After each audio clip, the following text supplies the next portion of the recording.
Welcome to Turbocharged Life, with tips, shortcuts, and advice from the experts to help you create a crazy, ridiculous, amazing, fun-filled, turbocharged life. Today's episode is all about getting things done. That's right, productivity. Let's do this. It's time to turbocharge your life. She's a New York Times best-selling author, the founder of Smart Success Academy, a social media maven, and one of the first moms to know that it was so not cool to use the word swag. Here to help you turbocharge your life, your host, Chalene Johnson. Yep, you heard it here first. Swag is no longer cool to say. I think Justin Bieber might have ruined it. What's up, lifers? I just love you. I am so honored that you're here, and I just want to thank each and every one of you who, I know you're busy, but you've taken the time to go to iTunes and leave me a rating and leave me comments and a review. I just want you to know how much it means to me. I read every single one of them, and if I could come to your house and give you a big hug and a kiss, assuming you've brushed your teeth, then I would. But I want you to know that I know you're busy, and that's, of course, why you're listening to today's show. It's all about productivity, so let's get right to it. No more fluff. Let's make this your most productive week ever. And the way we're going to do that is not by creating more hours in the day, but more importantly, figuring out how to make better use of the same hours we all have available to us. You see, it's not about managing time, it's about managing ourselves. And I'm going to share with you some tips and some new habits that you can begin implementing today, like before this podcast even ends, that will dramatically change the way you feel at the end of the day. Because that's really what this is about. It's not that I want you to be able to do more. It's not that I expect you to be more productive. It's that I want you to feel a sense of peace when you lay your head down at night, or when you're just sitting at the table across from your kids or across from your best friend and they're telling you a story and you can actually listen and be present because you've made the best use of your time. You feel productive. You have control of your day and of the things that you're supposed to do, the things you're not supposed to do. And most importantly, that you can connect with the people who mean the most to you. Because, lifers, this podcast series is about life, and life is about other people. It's our relationships. We don't live on an island. I don't care how much money you have in your bank account, or the car that you drive, or the clothes that you wear, or the nice watch that's on your wrist. None of that makes a person happy in the long run. What makes us happy, which makes us a kinder person, which makes us live a more purpose-driven life, is our relationships. And our relationships improve when we improve our ability to be present and to connect with people. So it starts by us waking up each day, and this is a new habit for each of us, is you're going to wake up each day and ask yourself, or I should say, remind yourself what your push goal is. Because if you're always thinking about your push goal and then you start moving through your day by taking care of things which move you closer to attaining your push goal, well, then you're that much closer to getting so many other things done. And here's why. Your push goal, and that's a term that I've coined to identify the goal that you have, which makes more or several of the other goals that you have possible. So in other words, it's not the most important goal in terms of like your heart and your passion and what's going to make you happy per se, but it's the heaviest weighted goal, meaning it's like the first domino in a line of black dominoes. Just picture a long hallway of dominoes. And that very first domino, once you knock it over, what does it do? It creates a chain reaction that knocks over other dominoes, ultimately leading to the whole row of dominoes getting knocked over. That's the power that your push goal has. So that's why it's important you recognize it might not be the one thing that's like most important to you, but it's the goal that carries the most weight. And let me give you an example. So what might be most important to me is spending more time on vacation with my family. And when I say on vacation, meaning I can just unplug. I don't have to check social media. I don't have to be working on a project or even returning emails. True story. I went 9 full days. It's my record. Just last month, I went 9 full days completely off of email. I didn't even look at emails once. And the only way that I'm able to do that is if I know I've got the security, the financial security, that my world isn't going to fall apart if I unplug. So in order for me to be present and to take vacation time with my family, that's an important goal for me. That's a really important goal for me. That's a goal that's on my heart. That requires that I place greatest emphasis each day on accomplishing a push goal. And 90% of the time, it's a financially related goal. Now, I clarify that because some people have a really hard time with identifying that they're supposed to wake up each day and think about a financial goal. They just feel like, why money's not that important to me. My family's more important to me. So it feels, it feels inauthentic to be pursuing a financial goal when I'm saying that my family is so important to me. But you must understand that if we don't take care of the things that have the most weight, then it's less likely that the goals that are really important to us are ever going to be possible. Because let's face it, people, the world that we live in requires a lot of the time that we have the money to be able to do these things. So I want you to understand what your push goal, what it means to have a push goal, and then you need to identify your push goal. You do that by creating a list of 10 things you want to have happen in the next year. Okay, go ahead and just know that you're going to do this after the podcast, okay? Because I want you to kind of digest this stuff first, and then we'll do it together. And if you've lost track of the assignments or in the order that we're supposed to do this, I've included everything for you, kind of a step-by-step process on my show notes. You just go to chalenejohnson.com/podcast. And that's where I've kind of created kind of an outline you can follow along with. But the first step is create a list of 10 goals, okay? And I don't care what areas of your life you want to set them in. They can be spiritual. It can be about your friendships, your relationship with your significant other, your hobbies, your fitness, health, your house or the environment that you live in. Maybe it's to get a new car. Maybe it's something that just kind of, it's been on your bucket list and you just want to do this thing. But at least one of your goals needs to specifically relate to creating additional income. And that doesn't necessarily mean that you have to start a new business or to, explode the business that you've already started. It doesn't necessarily mean that you have to get a promotion, but it means that one of your goals needs to be financially related. And so for some of you, that might just mean creating a budget so that you're not spending dumb money. When I say dumb money, what I mean is money you really don't have the liberty to spend. It's money that you're spending to make yourself feel good, or you've never established a budget for yourself. I just need you to create one goal on your list that relates to improving your financial situation. So maybe you're a stay-at-home mom and you've been thinking about starting a business that you could fit into the schedule that works well with your family. Or maybe you've already got a business and what you realize is you've just been fiddling. So many other people are killing it and you're not one of them, but you're spending so much time, it feels like, each day doing and spinning your wheels. And so you're going to set a goal for yourself to really figure out what it's going to take your business to the next level. Or maybe you have a job, but you don't love it.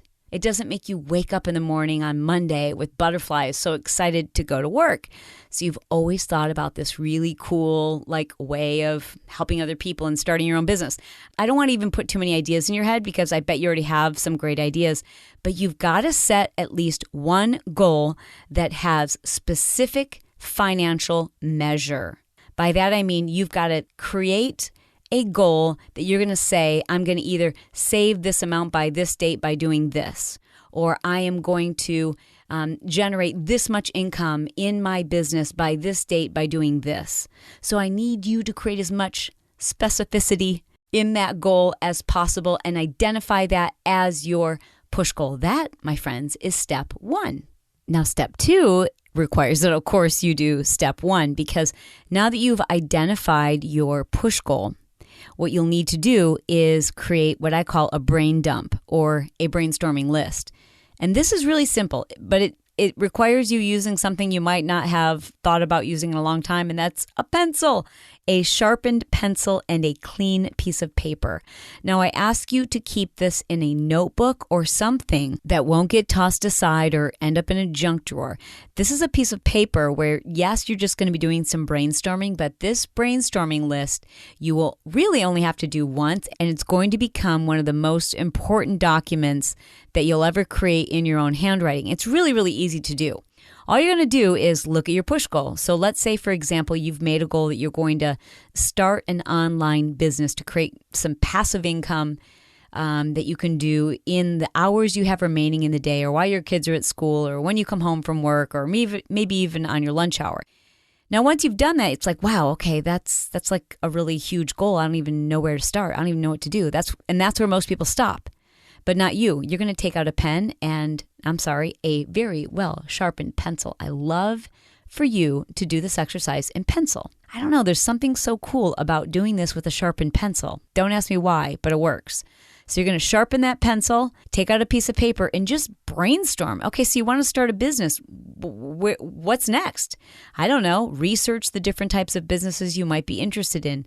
Talk to other people who have done this business and interview them and find out what it takes from an hour standpoint. And then whatever other additional things you would need to do to start an online business. Do you need to reserve a domain name and subscribe to Chalene's podcast called Build Your Tribe? And do you need to learn more about social media? Did you like that little plug I slipped in there? And do you need to learn more about social media? And once you've reserved a domain name, then do you have to figure out how to host it and design a website? And should you learn more about doing that yourself, or how to outsource it, and coming up with a business name, and talking to your husband or talking to your wife about starting the second business, and figuring out more about what it takes to market this type of business? And do you need to have a business account? And what about a DBA? You see what I'm saying? There's so many bajillions of things to do, but most people let those things bounce around in their head and turn into a headache, and then turn into an obstacle, and then turn into a dream unfulfilled, or a goal never achieved. But not you. You're going to take a pencil and a piece of paper and just let these thoughts, all of these bajillions of unrelated questions that pop into your head in no particular order. I mean, I don't even care how bizarre the order is. Just write everything down, from like, do I need new photos? Should I have my teeth whitened? Do I need to get a new computer? Should I get a new phone? Google search, look at other websites that are doing the similar thing. Like, just don't stop. Promise me you'll spend a minimum of 30 minutes. And each time you think you've come up with enough questions, look at the things you've written on your list and then ask yourself, okay, could I break this down into 5 or 6 additional steps or additional questions? This brainstorming list is so incredibly powerful. The people who make this list are the people who will achieve their push goal. Doesn't matter what your push goal is, you just start by creating a very extensive brain dump. Now, step 3 is really simple. It's what I call the breakdown. You're just going to take each item on your list. I want you to look at it and say, okay, is this something I could do in 10 minutes? Because if it's not, then you need to break it down further. Let me give you an example. So if one of the items on your list was develop new website, that can't be done in 10 minutes. What could be done in 10 minutes is you could go to, say, GoDaddy.com, and you could research what domain names are available. That would take 10 minutes. Another 10-minute assignment related to that one task might be to Google search any related business or website that's doing something similar to what it is you want to do, and to just look at those sites. And then another 10-minute task would be to research companies that put together a fully mobile responsive website for you on a budget. So you see, rather than taking these really big tasks that seem overwhelming and stop most people, you just keep saying, okay, wow, that's big. What would the first 10 minutes of this task be? Or if I took this really big task and just broke it down into 10 or 20-minute assignments, what would that look like? Because that's so doable. Step 4 is selecting 3 things, no more than 3 things. In fact, I would rather you stick to just 2 things every single day from that list that are doable in 10 minutes or less. Okay? So that's why it's so critical, that brain dump that you did, that extensive research and all of the ideas that popped in your head and all the questions you have and all of those things that you realize, gosh, I need to know all of these things, or I need to do all of these things in order to accomplish my goal. And you just wrote them all out on one big brainstorming list. That's why that piece of paper is so, so important. So here's a little tip for you. Take a picture of it with your smartphone because you won't lose it if it's on your phone. Now, there's a very good likelihood that you'll lose it if it's a piece of paper. But if we take a picture of it and it's on your smartphone and then you email it to yourself and then you save it to your desktop, now we're creating a digital diary. Now we're creating a trail, a success trail. You won't lose this very important list. And the reason why it's so important is because new habit. Each day, you're going to start your day by looking at that long list, and you will pick just 2 10-minute items from that list, and you will start your day each day by tackling those 2 things. Do you understand? Maybe you don't. In fact, I know you don't until you've tried this.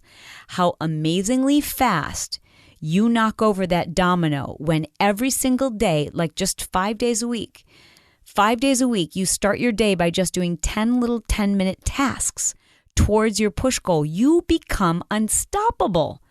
More importantly, when you finish your day, you won't have that feeling like, oh my gosh, I don't understand. I was busy all day. I never even had a chance to breathe or to eat or to pee or to return a phone call, but I don't know what I did. What have I gotten done? I feel still so overwhelmed. You won't have that feeling if you force yourself to create this habit of every day, starting your day by looking at that list and selecting just 2 things, maximum 3, never 4, 5, or 6. You know why? Because that's too much. And when you start setting your numbers too high, then the stuff you just kind of have to do because you just do. You're a parent or you're an employee and there's just so much to do and you've got to buy presents for people and you've got to return phone calls and emails and Facebook and blah, blah, blah. All those things that you just have to do. Go grocery shopping and take a shower and pay the bills. Those things don't normally end up on our to-do list. They're just things that we do all day long. And that's why when we finish our day, we often feel so much overwhelmed, like we just didn't get anywhere. But if you just do 2 things every single day that move you a little closer to your push goal, I promise you, you will become unstoppable. More importantly, you'll feel amazing at the end of your day. You'll actually feel accomplished. Now, step 5 is to create a system that makes this habit possible. I've learned a lot about habits in just the last couple of years, and I've been teaching habits and focus and productivity for years. I've even written a book about it. My book, Push, is really just about creating systems and habits that change our lives. But in just the last year, I've learned so much more about habits, and I used to think, probably like many of you, that, habit was just something you forced yourself to do. I think I even just said that, like force yourself to do this. But it's more than forcing ourselves to do something. And what we found about habits is that people who have brain injury, like traumatic brain injuries, and they wake up with amnesia and they don't even recognize their spouse or they don't know their address or even their own name, that the one thing that they hold on to, and this is kind of trippy, is they hold on to their habits. And what we found is that the area of our brain where we store that information is a center that's very closely associated with the feelings of endorphins, like a happy feeling. So for whatever reason, what we do know about habits is that they're not formed simply by just like forcing ourselves to do things. We form habits because of the way that activity makes us feel. It's kind of similar to almost addiction, So rather than think about brushing your teeth, this is probably the best analogy I can think of. That's a habit that people, even once they wake up from amnesia and they still don't know their own name, they still wake up in the morning and want to brush their teeth. And what we found is it's not because they know it's how they're going to avoid getting cavities or avoiding bad breath. There's this very cool sensation that we crave when our teeth are clean. So it's learning to identify a feeling that feels good when we do something, and then identifying what triggers the response in us to remember to do it, and allowing that trigger to help us remember or crave the sensation that we had when we did something. It's kind of like, for me, when I come home from the gym, I teach early morning classes. And for years, I thought, well, I'm just in the habit of pulling into my driveway and I sit in my car. I'm like kind of like getting warm after teaching my class. I'm always like freezing. And so I like to sit in my car, even if it's the middle of the summer with the heat turned up because it's early morning and I'm kind of like cold from being sweaty and then cooling down in my car. And I like to sit in my driveway and, you know, in the privacy and the quietness of my car, I like to make my to-do list. And I like love doing that. And I always assumed it's just like, I've got good habits and I've just forced myself to do this and I did it for 30 days and now it's a habit. But the more I've learned about habits, the more I realize that when I turn down my street, I see my driveway and it triggers something in me that craves the sensation of peacefulness, because that's what I feel when I create my to-do list. And I might only add a couple of items on my to-do list, and I'll review the list that I have for my assistant, Kristen, or I might review a list that I've got going for a virtual assistant. And it's not that I've just forced myself to do this. I've since realized that I literally crave the sensation I have when I've finished doing that, which takes me less than 10 or 15 minutes. So identify how you feel those first couple of days when you do this.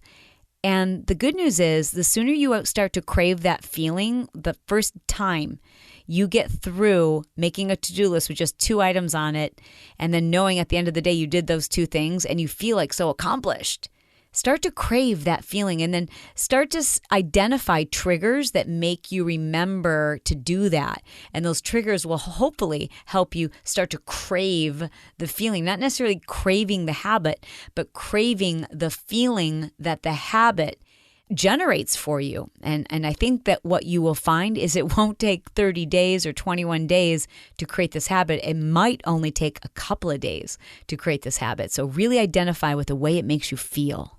Step 6 is to use an app and the reason why I suggest an app, and I know some of you are very much pencil and paper type people, fantastic. But I know that's not where you're keeping your contacts. It's also not how you're communicating with people. You're not like writing people a note and then folding it up into a little tiny square and then saying, please pass this to Johnny. You're using your phone. You're using your phone for just about everything. That's what this whole medium is about. Like even podcasting, the reason why it's exploded is because people live on their phones. It's where we do our shopping. It's how we communicate. It's how we update each other. It's how we do business. I run my business from my phone. So I want you to use the device that's in your hand. It's in your hand, which means so is the power to accomplish so much. Because it's the thing that you're holding on to. It's the thing that you're thinking about the most. And what you'll start to do is trigger yourself that each time you look at your phone, rather than checking a Facebook update or your text messages, I want you to get in the habit of checking one app. And I want you to download a to-do app. Now, ironically, I've been using the same to-do app for years and years and years. I shouldn't say years and years. Okay, maybe I exaggerate. 4 years. 3 years. 3 years at least I've been using the same app. And I use an app. I better pull up my phone because I'm not even sure for sure what it's called. It's called, hold on, I'm looking it up. Awesome Note. Yep. And it syncs with Evernote. Are there better to-do apps out there? I'm sure there are. I've downloaded several over the last couple of years. People are like, oh, Chalene, I know you use Awesome Note. I think this one's so much better. That might be so, but until I create my own app, which is on my bucket list, this is just my favorite app. It's really, really simple. I can sync it with my husband. He has the same app, and we can then share to-do lists. Like that, we have lists that are just related to an upcoming event. I can share this list. So I have like little folders within it, and it allows me to sync those folders with my virtual assistant, with my staff at Team Johnson, with my personal assistant, and it also allows me to keep track of my 10 goals. I just love it. I'm sure that there are other apps out there that will perform just as well for you. I love the simplicity. I like the colors, and I love that it syncs with Evernote. So whatever app you decide to use, whether you're an Android or an iPhone user, use an app and then place it on the first page of your phone, and then get in the habit. Get in the habit of every time you look at your phone, you stop looking at Instagram or Facebook or text messages, but you first look at the one thing on your phone that is going to change your future. And rather than putting 10 things on your list each day, you'll just place 2 or 3 10-minute tasks that move you closer to your push goal. I've saved the best for last. You're going to get into the habit of asking yourself one question, and it's this: is this the best use of my time? If you can get in the routine of just measuring whatever it is you're doing against that particular phrase, what you'll find is you tend to stop doing things that are what I call fiddling, and you start to get much more focused. And you start asking yourself if what you're doing is something that should be outsourced, doesn't need to be done, if it's something that you're doing simply because you are using it to procrastinate. Like for me, that was laundry. For so many years, I called laundry my destination procrastination. If I felt like there was an impending deadline or something that I really needed to do, but I didn't want to do it, it just felt too big to even start, I always could turn to laundry to procrastinate, because with 2 kids, my husband and I work out a lot. And so there's always sweaty mounds of dirty clothes. So I could always say, well, I'm going to get to it as soon as I get all this laundry sorted and I match up all the socks and I put everything away, which never ends. And the truth of the matter is, it wasn't the best use of my time. So that's one of the very first things I ever outsourced is my laundry. And I'm going to share that story with you in another podcast. But learning to outsource my laundry was the very first step in recognizing that there were some things I was doing that didn't make me a better mom, didn't make me a better wife, didn't make me a better person. I was just doing them because my mom did it. And that's what I saw other women doing. But it didn't have anything to do with me being a good parent. And it certainly had nothing to do with the best use of my time. I'm not that great at laundry. I like doing laundry. I just don't like folding it and sorting it. It wasn't the best use of my time. So I had to learn to outsource that and let go of it, because what was a better use of my time was creating content. Just about everything else in my business, I have learned to let go of, find someone else who eventually, and I say eventually because it is a process, eventually someone will learn to do it way better than I could have ever done it. And learning to let go of those things requires me to routinely, even today, I have to ask myself, is this the best use of my time? For example, this podcast. I really, really was excited about doing a podcast because, as you can tell, I love to just talk with you. I just love sitting across the table from a friend and just sharing ideas and sharing best practices. So I really, really wanted to do a podcast. But in the past, I used to do this program called Car Smart, and they were audio programs, very similar to this. But I spent so much time editing them myself because I'd learned to do it. But that's not my core competency. So rather than spending 2 or 3 hours editing a 30-minute program, a better use of my time is spending 30 minutes recording a program and then sending it off to somebody else so that they can edit it, because that's a better use of their time. So get in the habit, get in the routine of asking yourself, is this the best use of my time? Is there someone else who should be doing this, who could be doing this? Should I be doing this at all? Is there something else I should be doing instead of this? And what I had to do, and I hope this helps you, is I wrote it down on Post-it notes. I put it in places where I procrastinate, like in the laundry room or on my desktop, on my laptop, because I tend to, just like anybody, there's the internet. I better shop for some shoes. I better search through some photos of complete strangers on Facebook. Not the best use of my time. And whenever I glance at that little Post-it note, it puts me back in check. Lifers, this is going to be your most productive week ever. And I just have a hunch that this might be your most productive month ever. It's why I created my 30-day challenge. And I know you've heard me reference it before in this program, but if this program spoke to you today and you'd like a little bit more in-depth and almost a daily accountability to learn this process. That's what my 30-day challenge is all about. It's, you get one little video a day. It goes to your inbox. If you fall behind, it's no big deal. You can just kind of watch those videos. They're short and you can catch up on them like all in one day. You can watch 5 of them or 10 of them. They're really short and they're really just meant to help you create these habits, these things that help us get more done in less time, not so that we can do more like things, but so we have more time to spend with people that we love and connect and just chill out and go to bed at night without a headache and, maybe even climb into bed feeling so relieved that you can actually like relax and connect with your spouse, if you know what I mean. Boom, chicka, bow, wow. That's right. I think that's why people who are married a long time and have kids, they just, they aren't like, shall we say, having quote unquote relations, because their brains are on overload. When they hit their bedrooms, they can't even like relax. So maybe this new habit will help you in your relationships. I got to keep this PG. I know it's a family show. Anyways, lifers, I love you. I adore you. Thank you so much for leaving me reviews on iTunes and sharing this podcast with other people. Until next time, be bold, be blessed, be courageous, but most importantly, don't forget to be nice. Thanks for listening, Lifers. Chalene invites you to join her for her free coaching program designed to help you get organized, productive, and laser focused on what really matters. To sign up for a free video coaching program, please visit 30daypush.com.